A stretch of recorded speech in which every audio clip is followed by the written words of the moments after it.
Sa kabila ng magandang performance, kinapos pa rin ang world number 2 Pinoy pole vaulter na si EJ Obiana na makakuha ng medalya sa 2024 Paris Olympics. Ito'y matapos niyang hindi maklear ang 5.95 meter mark sa pangatlong pagkakataon sa men's pole vault finals pasado alas 3 ng madaling araw kanina, oras sa Pilipinas.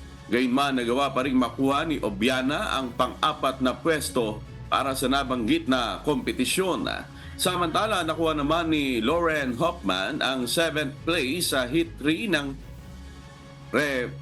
Passage round ng women's 400-meter hurdles.